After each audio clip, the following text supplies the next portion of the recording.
چې نن سبا چونکې غالبا 18 ربیع الاول دی، دا د ربیع الاول د میاشت چې کله راشي نو دا سوالات ډیر زیات شي چې د میلاد په نوم باندې مجلسونه کول څنګه دي، میلاد کول جایز دي که ناجایز دي، عید میلاد النبي مناوهل جایز دي که ناجایز دي. د دې په باره کې ملګرو مختلف تپوسونه کړي، دا غالبا سره 15 تپوسونه د هغې زه خلاصه ویم. لکه په دې کې یو تپوس دا شوی دی چې نبی علیه صلات وسلام په یاد کې سړی خوشحالي کولی شي که نه شي کولی؟ بالکل کولی شي. وبذلک فلیفرحوا، په دې خوشحالي پکار ده. او د نبی علیه السلام د میلاد نه او د نبی علیه السلام د آمد نه بله کومه خوشحالي کیدی شي؟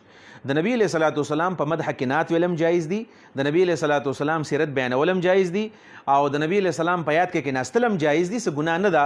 البته دلته د عید نوم ورکول او دارنګې د میلاد په نوم پروګرامات کول او په هغې کې څه خاص رسمونه کول، نو دې ته عید میلاد النبي او دلته د اختر نوم ورکول نو دا نه دی ثابت. ولې نه دی ثابتو؟ د دې په باره کې مسله دا یادول غواړي چې عید په شریعت کې دوه دي، یو ته عید الفطر و یو ته عید الاضحی وایي، دوه اخترې دي. د دې نه علاوه نورې اخترې په شریعت کې نشته دی چې هره سړی عید میلاد النبي مناوي کي او بلز به بل څوک بل به مناوهي بل به بل مناوهي، دا بدعات په دین کې بیا جوړیږي. ابن تیمیه رحمه الله په دې اوږد تفصیل کړی دی، نور سلفو په دې باندې بحث کړی دی چې دا بدعات جوړیږي په دین کې.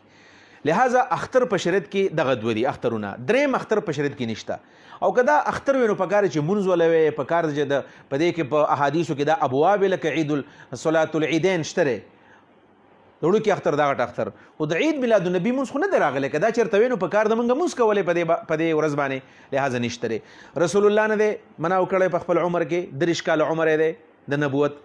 ابو بکر صدیق په 2 کاله کې نه دی مناو کړی، عمر په 10 کاله کې نه دی، عثمان په 12 کاله کې نه دی، علي په 6 کاله کې نه دی، او حضرت معاویه په 6 کاله کې نه دی، صحابه کرامو نه دی، تابعینو نه دی، تبع تابعینو نه دی، د تبع تابعینو بچوم نه دی مناو کړی.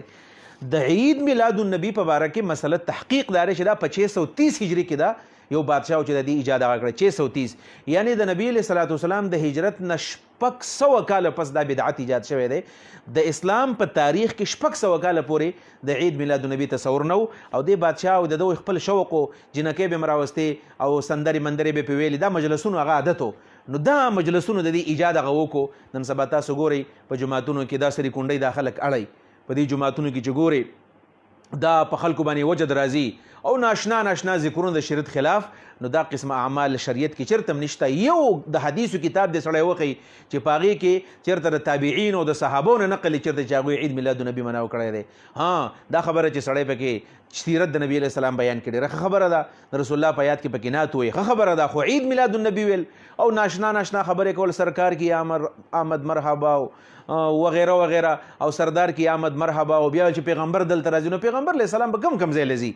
یعنی په ټولو دنیا کې دا میلاد النبي پروګرامات نبی علیه صلات وسلام د سلیمان علیه صلات وسلام تخ وسره نو چې هر ځای ته نبی علیه صلات وسلام بزان رسي. نو دا یو غلط اعتقاد زمونږ جوړ شوی دی چې هر مجلس ته پیغمبر علیه السلام راځي او بولو مرحبا او سرکار کی آمد مرحبا او دا چغې وهل او سورې وهل دی، هېڅ قسم ثبوت نشته.